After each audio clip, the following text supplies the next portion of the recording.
Hello and welcome to episode 85 of Kaiju Curry House, the fortnightly show that gives you a healthy dose of kaiju goodness every other Monday. Welcome, it's 2022. I'm Paul Williams. This is Smokey Joe. Yo. Yo. Happy New Year, Joe. Happy New Year, Paul. How you doing? I'm doing well. I've got COVID, everyone. Hey, that's what I got for Christmas. I got COVID. And It was going to happen to one of us sooner or later, probably. Yeah, still got it now. I remember recording on New Year's Day. Obviously, this won't be live till the 10th of Jan, but hey, yeah, I've got the vid. Most of the symptoms have gone, just a slightly scratchy throat and stuff. But really, I just want to sleep. So, Joe, I'll let you do a fair bit of the talking today because we're going to be talking about the Iron Giant, which is one of your childhood favourites, and that I've only seen the first 30 minutes of. So it does lean towards you. But before we get into any of that, let's ask the question for the first time this year. Woo! Joe, what have Kaiju been up to? So, listeners, I will admit, leading up to Christmas, I was kind of going low on the Kaiju stuff. I had a lot to do. I had a paper to write for a master's. I had an engagement to pull off, which someone did say yes. Thank you very much. And those two things ate up a lot of my time.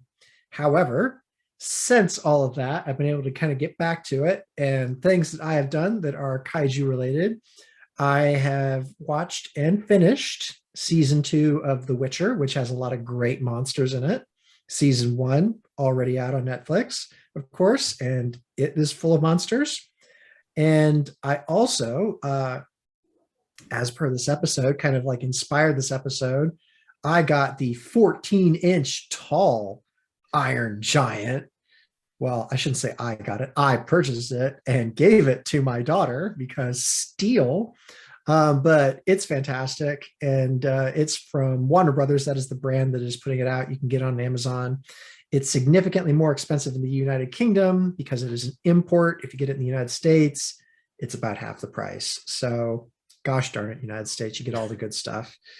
Anyways, those are two of my things. Amazing gift giver, Mr. Paul, on this podcast, gifted me 2 fantastic items. I got the reprint of the Usborne Book of Monsters, which is fantastic. And I also got a Monster Squad quiz book, which is great. So I've really been enjoying those. And yeah, it's just Kaiju are on the rebound for me here in 2022. Paul, what have Kaiju been up to? Yeah, not a massive amount because it was Christmas, so we were prepared for Christmas, and then we all fell ill. So not a massive deal, but Smokey Joe there gifted me a ginormous size of this thing.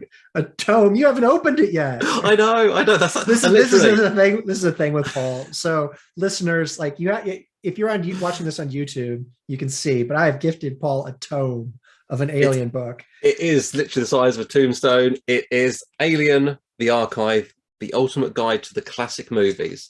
So this covers from Alien to Alien Resurrection, and I haven't even opened it. It's still sealed. I've just read the back. I feel like this is just becoming a bad joke with you. I always send you books. You do send me books. I know, but like Paul loves video games. I have access to video games. But you know what I send him? Books. Which is good. Books are good. Books are good. Books are good. Also for Christmas, I was gifted a Kindle, which will enable me to read even more books. So I think my New Year's resolution this year should be to try and read more than one book. Hopefully that's achievable. With the book I just gave you, it take you a bit. Exactly. If I start with just more than one book a year, then that's already better than what I'm doing at the moment. So, hey, you read Warren Fay's books last year. they were that had me hooked. That was so good. You got through those in a heartbeat. So if I can find something that's as good as Warren Fay's work, then yeah. I'm thinking about going back to some of the classics like Time Machine and things like that. Oh, Time Machine by H.G. Wells is amazing. Yeah. So, folks, we just mentioned Warren Fay. He is a fantastic artist. artist. He is an artist, I suppose. In the world of literature, he wrote Fragment, which is out now on a variety of mediums. You can also read its sequel, Pandemonium. Totally pick those up with all the great holiday money that you all got. So yeah, Yeah, but absolutely. check those Um, out. Now, I did get a video game, and it's called Phoenix Immortals Rising, or something like that. This But sounds very Japanese. oh, it's from Ubisoft, who do the Assassin's Creed. So it's a big open world game, and it's set in ancient Greece. I was And not expecting that. you might be able to help me here, Joe, because it says that you have to save the Greek gods from Typhoon or Typhon, who is apparently the deadliest titan in Greek mythology.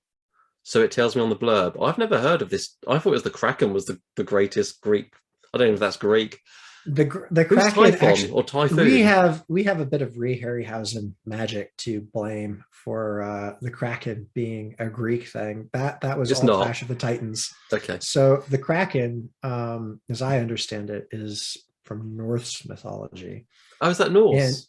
yeah, as I Okay. understand it. Okay. So the other thing is typhoon is a Japanese word. Okay. So I So mean, okay, we'll just say video games. we're we're They've we're just really a made it up. melting pot. We're really a But melting pot at this said point. they said on the back of the game Greek mythology. So And you were I going to give it a go. and I was yeah, I mean I'm gonna give it a go. It looks fun. I've got to save the Greek gods, why not? But I assume they wouldn't lie to me on the back of the game case and that was a real Greek myth, but I will have to do some research on that. Mm. But speaking of Kraken, I did see episode 1 of the Book of Boba Fett. Have Don't you tell me seen anything that? because that's one I haven't watched yet. Okay, I won't. But I have already seen the comparisons between the emir Right, and okay. another creature on there. Yeah, the creature, I just saw that and I thought, that's a Kraken, or a very Kraken-esque creature. Yeah, It's good. It's a good first episode. I'll very leave it cool. there. Awesome. But I think that's that's pretty much my kaiju limit there. There we go.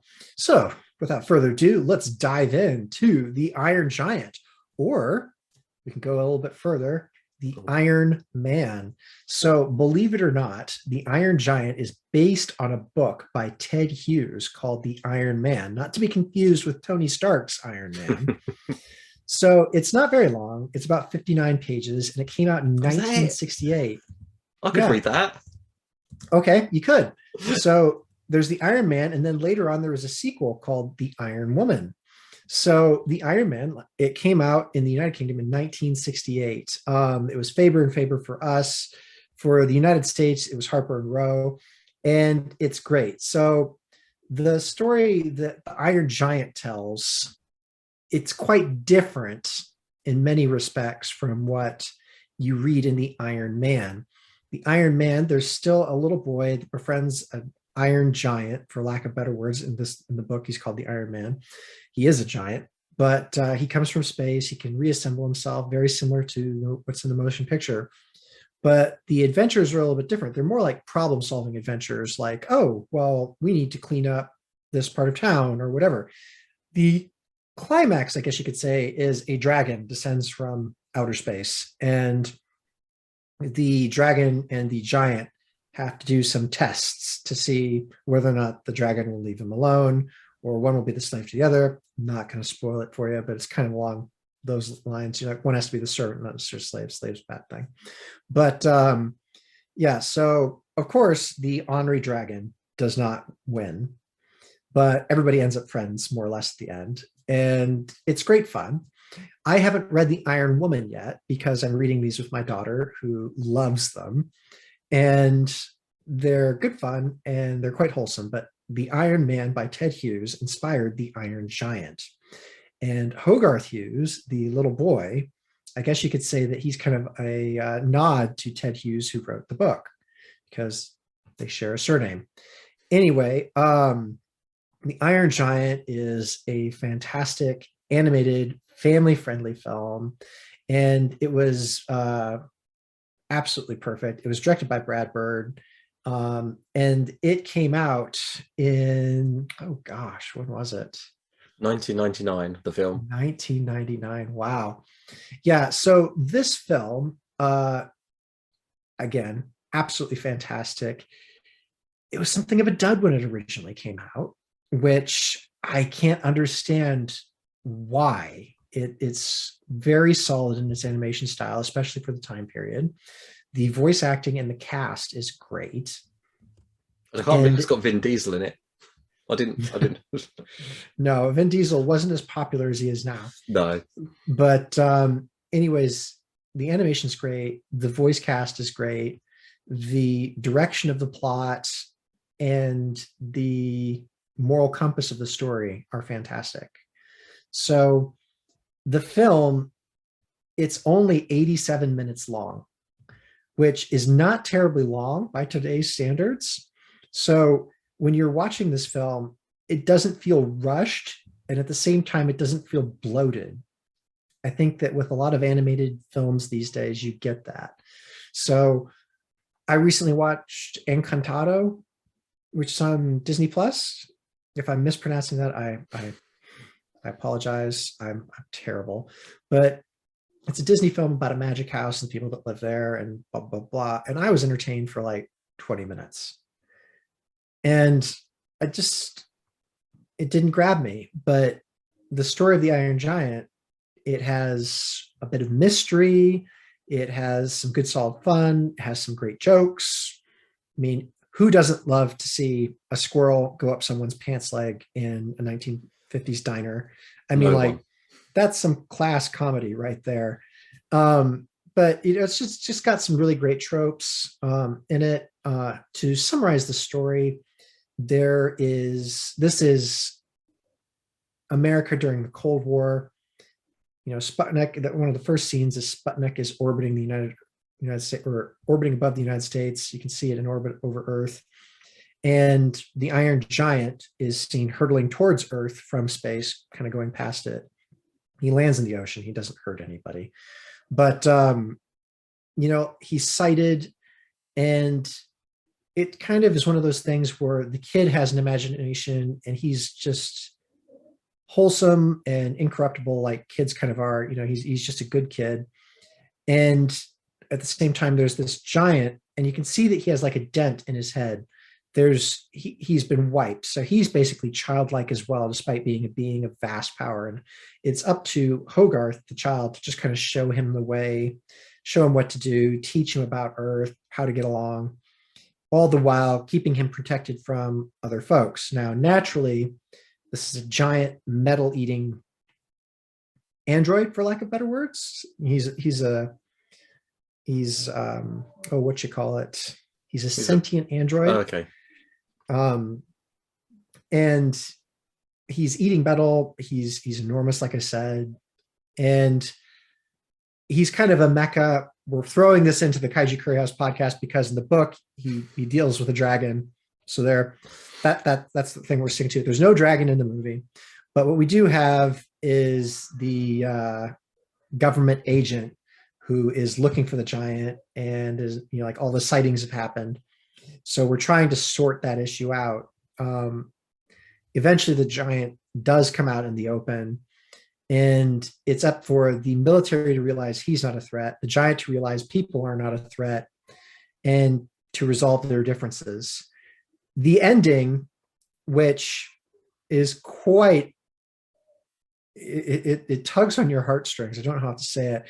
I get more emotion out of watching the end of this movie than I ever did in all the times I've watched Mufasa die.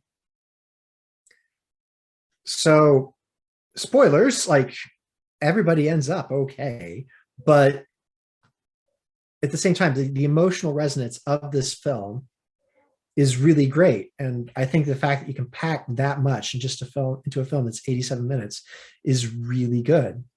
So when this movie came out, it had a budget of $50 million and it only made 31 million back, which is, It's not good.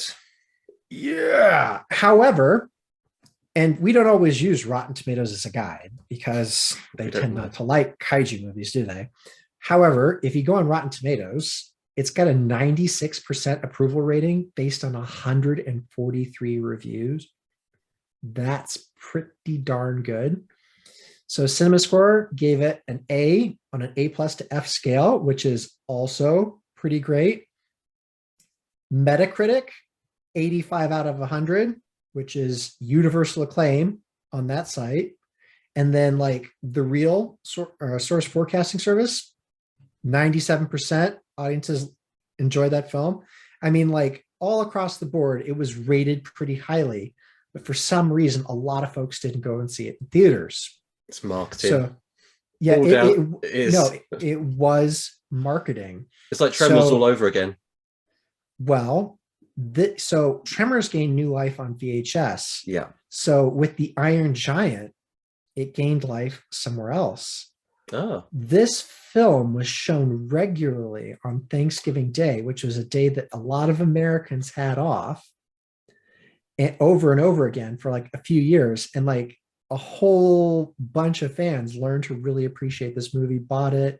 And it's never had a re-release in like cinemas. It's had no sequel, but people love it to the point where you've seen it in Ready Player One. Yes, that's right. Knowing from it appeared in Ready Player One, the Iron Giant, and then just recently in Space Jam, the Iron Giant was fist bumping King Kong. So the Iron Giant, like people at Warner Brothers who released the film, they understand what they have. So there's no need to, I mean, like, of course, there's every need to release a sequel called The Iron Woman, or that would be fantastic. But how to wangle that in, because they've strayed quite a bit from the source material, would be a bit interesting, but it could happen. But the film itself doesn't need to be improved upon. It's one of those films that don't happen very often, kind of like Jaws, where this isn't a film that you try and remake. Tremors, you can't capture the magic of the original film if you were to try and remake it. There's just nothing really that you need to build upon. And I love Iron Giant for that. It is a truly fantastic family film. It is wholesome on every level. Paul, I've talked for a little while now. Yeah, feel free to feel free to chip in. Well, you say it's very wholesome, and there's a reason that I've just been reading about that, because I know you said it was written by Hughes, wasn't it? Was it Ted Hughes? Yes, it was. Yeah, and he wrote this for his children. Yep. Similar to A.A. Mine with Winnie the Pooh. Yeah. Oh, was it? Okay. Yeah. He apparently wrote it to comfort his children because his wife committed suicide. Yeah, that's quite dark. Pooh, but yeah. Yeah. But no, I mean, like the most cherished and wonderful things come from folks trying to survive a dark place, don't they? Yeah, this is it. He's got into his imagination. He's pulled something out to help his kids, deal with what's going on. So it's going to be very wholesome. And as you said, it's been I can't see a negative review. There isn't a negative review. Has said how positive it is. It's literally just Warner Brothers messing up on advertising it wrongly. So yeah, it is. That's such a shame that they messed it up. But as you said, constantly showing it during the holidays has obviously paid off, and I'm assuming it's now seen by more people. As I said, I haven't seen it. I saw the first half an hour, then left the house to come here, and my youngest was sat watching it. I don't know if he'll be finishing it or not. I'll find out when I go back in. I'll be curious to get his review. Yeah. I'm sure he'll say, he only says poo-poo at the moment, but he might say something positive. And it also won quite a few awards. It was nominated and won several awards. So it's but nobody went to see it. But no one went to see it at the time. Yeah. It was a very good film. It's like one of those films, like during COVID, like everybody would be like, oh, well, that's the reason. But this is the time, like when theaters were open, people were going. Yeah. It didn't have a massive budget by animated film standards. It's just, for whatever reason, in cinemas, the magic didn't quite come together. But The Iron Giant is just such a great film. And you're listening to our podcast, so if you're a fan of giant creatures, the interactions, sci-fi, 50s, all of those tropes are thrown in there, aren't they, Paul? I mean, like Yeah, Hogarth from what I've stays seen. up watching terrible black and white monster movies in this film. I mean, like it's great. Like you could see him, like Well, he's got a whole Hogarth little Hughes. fort built, hasn't he, next to the Yeah, TV? yeah. Hogarth Hughes is every single monster fan in their infancy, just watching these black and white, like corny movies, like he's watching, like Hogarth's watching this movie on black and white. Like his mom's like, don't stay up late eating junk and watching bad movies. So what's he do? Stays up late eating junk, watching bad movies. And he's watching this movie, and it's just like the acting is like, even in the cartoon that you're watching, they've intentionally made the acting of his black and white movie really corny and wooden. And like there's like this brain that's going after people. Oh yeah, yeah, that's Oh, it. it's great. Yeah. So have you seen? I hear there's not director's cut, a signature edition that's got a few extra minutes of footage featuring the giant dreaming. I Have you have seen not that? seen No. the Okay. giant dreaming. So Okay. I thank you for letting me know there was a signature edition. I mean, it's one of those things, like I have the Iron Giant. I always make sure to have DVD somewhere around me. I had the DVD in the States, I had the VHS in the States, and then when we came over here, I Yeah. got the DVD. And it's really cool because the box art in the United Kingdom is so much better than the box art in the United States. So this last summer, we did a couple of road trips. And for the kids, I put a DVD player on the ceiling of our minivan so they could watch something. It was like one of those flip down screens. And the Iron Giant was one of them. And rave reviews, like everybody watched it, even the 13-year-old, they were all content. And it's not a particularly loud or obnoxious movie. There's no swearing, it just grabs you, and it's just a decent story to watch. It's its own thing. Once you've seen it, you don't have to see it again. Like you can watch it once and be done with it. But the thing is like it's just such a wholesome, feel good movie. It's kind of like watching Home Alone, or just like any of these, like what would you call it?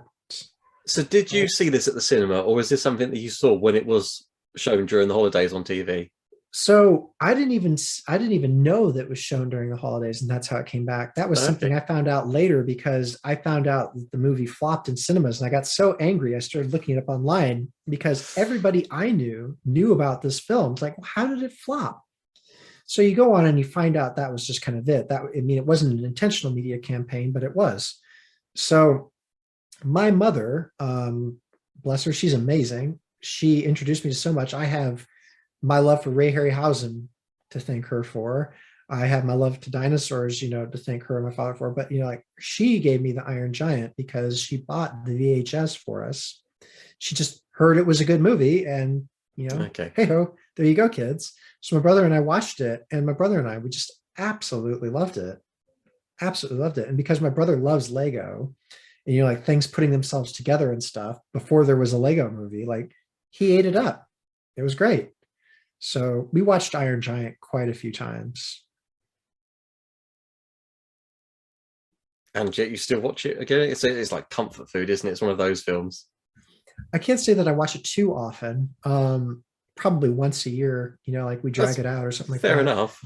Yeah, but it's, well, we've got 4 kids and another on the way. So, the number of times we watched is probably related to the number of children that we have. But I feel like if I watched it any more than that, the emotional resonance of it, it wouldn't hit. It's kind of like if you watch The Lion King too many times, it's going to lose a little bit of the magic. Okay, yeah. There are films that I really love, and then there are bored movies. So an example of like a bored movie that Joe could watch. So Terror of Mechagodzilla, I can turn that on anytime, leave it in the background, and I'll just be happy that it's on. It's there.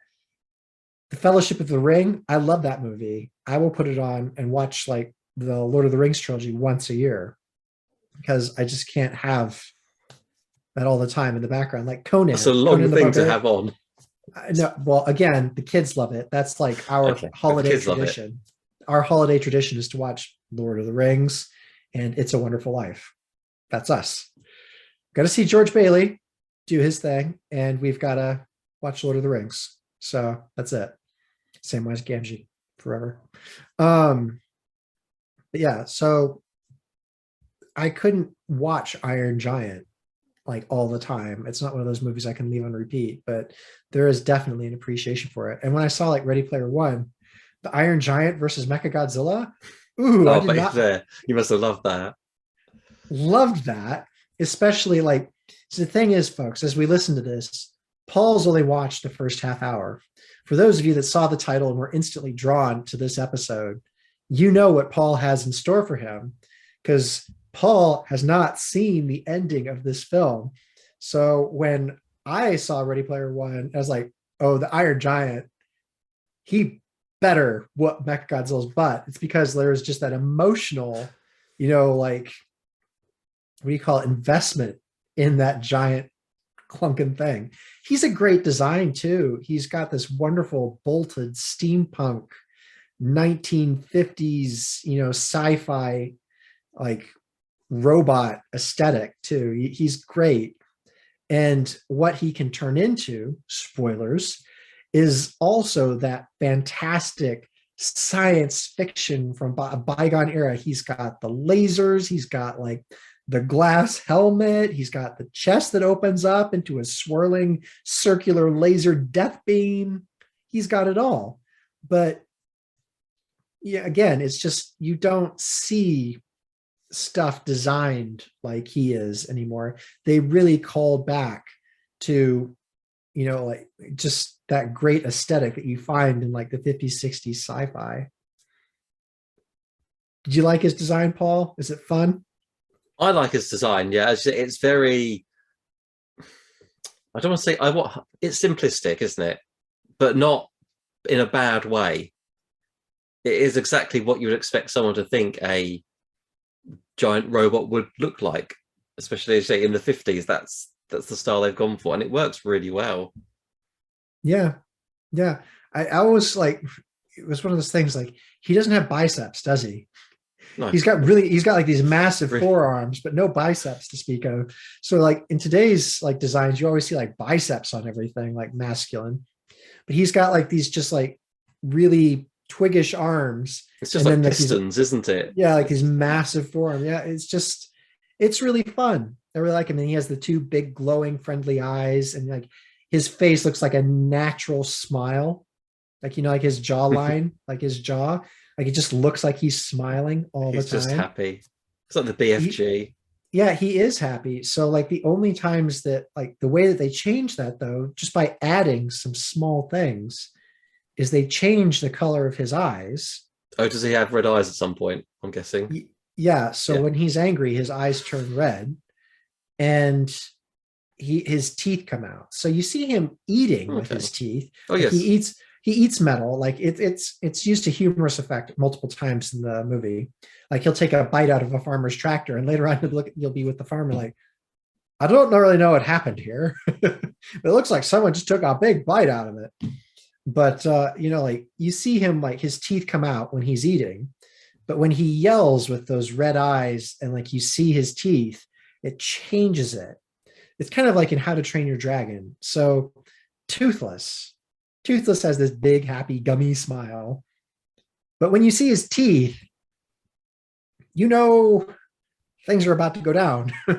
That or he's getting fed. It's the same with the Iron Giant. He's got like this big, happy, gummy smile. And it's just very simple ways to characterize him. And it's just done so well. And because he's a fairly silent character, he's not a character of many words. The way that they animated him and gave him such a human way of expressing himself, despite the fact that he has robotic joints, like he'll hold his head, he'll gingerly touch things and pick them up.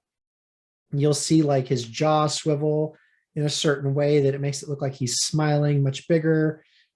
I mean, he has no eyebrows. His eyes can't get bigger or smaller. They can only like focus in and out. He's so expressive the way that the animators drew him and the way that that was directed. And I think that again goes towards showing the talent that was invested in this motion picture. and he's just a marvelous character. He's so simplistic, but they used it to maximum effect in order to convey his character. I agree. I don't know what else to say other than yeah.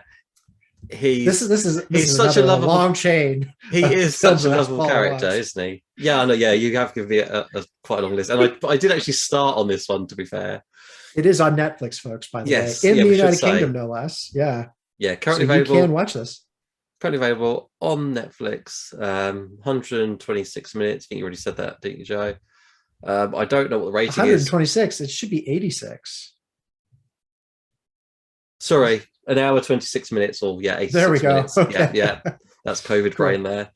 Um, yeah, I don't think it's rated anything above PG, surely, because as you say, I don't think there's any. There's what is it? Scenes of threat. You know that Yeah. there's There's scenes of potential threat. for the little boy to get harmed, but I'm assuming he survives, doesn't he? He's not Yeah. hurt by So the end. alternative methods to view this motion picture. So you can rent or buy it on Amazon Prime. It is a whopping £7.99 for the HD download. Alternatively, it is available as a DVD through a variety of sources. You can go to CEX and probably find it. You can go, just buy it on Amazon. I think I paid £2.99 for my copy. I should explain to our American audiences what CEX is. It's you can buy and trade video games and movies. It's kind of like what you guys would equate to a GameStop. And yes, they do pronounce it as sex when you hear about it on their advertisements. What do So they? yes, they do. Yes, they do. All the shy people that don't go about like saying CEX, no, they knew what they were doing there. I've only ever heard it referred to as CEX, Yeah, I had to go and look it but up. that's just me. Yeah, you can. It's a readily available film, so you have every opportunity to watch it. Yeah. Okay, well, I'm not going to have anything to add to it until I've watched it, and then I can report back on the next episode. Well, what we can do is I can talk about my Iron Giant figure. Yeah, you could So go. for those of you who want to switch over to YouTube later on, if you're listening to this on Spotify, I will go ahead and give the dish, as it were, about my buddy the Iron Giant, which is sitting next to me on my desk. Can you get an iron figure, a metal Iron Giant toy? Well, not toy I'm at pretty this sure point. that they've released a couple of really great models of him. And I would like to say that some are die cast. I don't have it. I've only ever had plastic ones. Okay, To be I'm just perfectly thinking a die honest, cast one with light up eyes would be very cool. it would be Just very to cool. throw out there. It would probably make for like an excellent like nightlight or a lamp Yeah, or something. if You we, know. yeah. But anyways, folks, we're going to take a short break and then we'll come back. I'm going to tell you about my big beastie. Hello and welcome back to episode 85 of Kaiju Curry House. I'm Paul, this is Joe, and Joe is going to tell us all about his wonderful 14-inch Iron Giant figure. All right, folks. So if you're listening on whatever audio medium, I apologize. You might want to pop over to YouTube where we're going to be posting this as well. But I have my 14-inch high Warner Brothers Iron Giant. It is absolutely enormous. I really enjoy it because it stacks up quite well next to my X Plus figures. To give an idea for anybody collecting, the tallest 30 centimeter figure that I have is my Titanosaurus, which is a diamond reissue. This Iron Giant, it's a little bit taller than the tops of its antenna. So he is pretty great in scale with the 30 centimeter figures. He is great with regards to his detailing, and he actually walks. So I will go ahead and turn him on. Again, he has a few sound effects, so bear with us, folks. But we'll go ahead and there's a button in his midsection. There's a button on his back, which you push up once for sound effects, and then another notch, I guess you'd say, for the walking effect. And then he kind of has a belly button right here, which I will press. And he walks like a traditional 1950s-esque robot figure. And you just pop him again in the belly button to get him to stop. So he's really fun in that respect. His legs, because he's a walking figure, you don't have a lot of articulation in legs, but he has great swivel joints in his arms. And they go up, and he has a swivel joint on his hand. And then his shoulders articulate quite a bit as well. So he can come around. His head does not turn. So that probably has a little bit to do with the fact that his eyes light up. So he's a great figure in that sense. He has a couple of different sound effects. I'm going to put up the button on his back up one notch. Ooh. So we say, "I, Superman," one time. We yell. He has the effect where you hear him walking, and that's only on when he's walking. But to give a kicker, his chest can open up, and you get to see the giant death laser. Spoilers, folks. Now, his arms don't do anything, and no tentacles come out of his back, and he did not come with a glass bottle to put over his head. But if we pop him on a little bit more, and then this little green circle in the center of his death laser, if you push that, you get the full effect.